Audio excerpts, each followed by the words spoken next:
Si Melay Cantiveros, kapamilya comedian host, ay opisyal na itinalaga bilang bagong honorary ambassador ng Korea Tourism Organization, KTO, para sa Pilipinas. Sa isang Instagram post noong Martes, ibinahagi ni Melay ang mga larawan at video ng kanyang seremonya ng paghirang bilang Tourism Ambassador ng Korea. Kasama niya ang kanyang pamilya sa espesyal na okasyon na ito.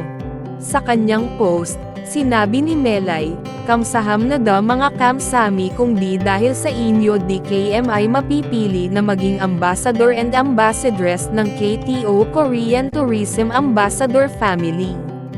This opportunity ay para sa inyo mga kamsami, ipapakita enman sa inyo ang mga happiness enman dito sa Korea.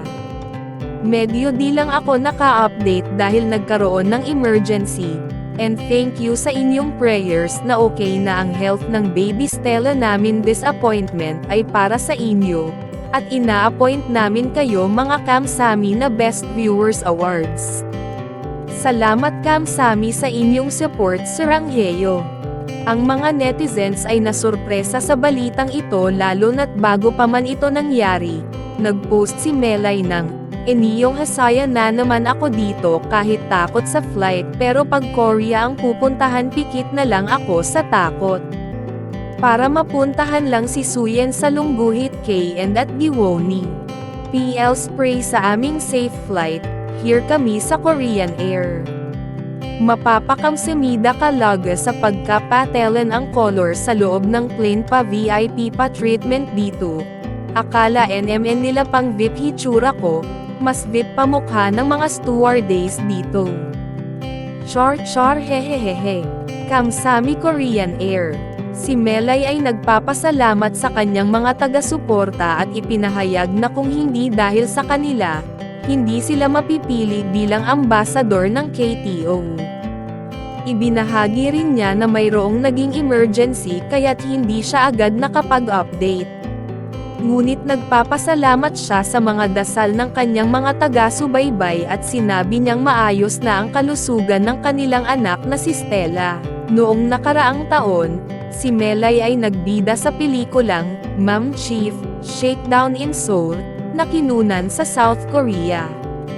Bukod sa pag-shoot ng pelikula, si Melay kasama ang kanyang asawang si Jason Francisco at kanilang mga anak ay nag-enjoy sa pag-explore ng nasabing bansa. Bilang isa sa mga hosts ng morning show na Magandang Buhay, si Melay ay patuloy na naghahanda para sa darating na season ng Pinoy Big Brother. Ang kanyang bagong tungkulin bilang Honorary Tourism Ambassador para sa Korea ay dagdag karangalan at responsibilidad na kanyang buong pusong tinatanggap. Si Melay Cantiveros, na kilala sa kanyang masayahin at natural na personalidad, ay nagbigay ng inspirasyon hindi lamang sa kanyang mga tagahanga kundi pati na rin sa mga kababayan nating Pinoy na may hilig sa paglalakbay at pagtuklas ng iba't ibang kultura.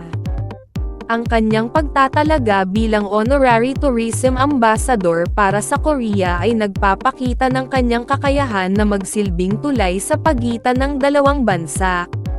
Sa pamamagitan ng kanyang mga post sa social media at mga personal na karanasan, inaasahan niyang makapagbibigay ng mas maraming kaalaman at interes tungkol sa kultura at turismo ng Korea sa mga Pilipino.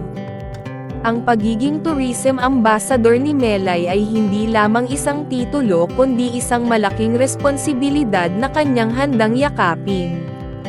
Sa mga susunod na buwan, inaasahan na siya ay maglalakbay pa sa iba't ibang bahagi ng Korea upang ipakita ang yaman ng bansa sa mga Pilipino. Ang kanyang karisma at impluwensya ay tiyak na makakatulong sa pagpapalawak ng interes ng mga Pilipino sa pagbisita sa Korea. Lalo na sa mga paboritong destinasyon tulad ng Seoul, Busan, at Jeju Island. Bukod dito, si Melay rin ay inaasahang makikipag-collaborate sa iba't ibang Korean brands at personalities upang mas mapalapit ang relasyon ng dalawang bansa sa larangan ng turismo at kultura.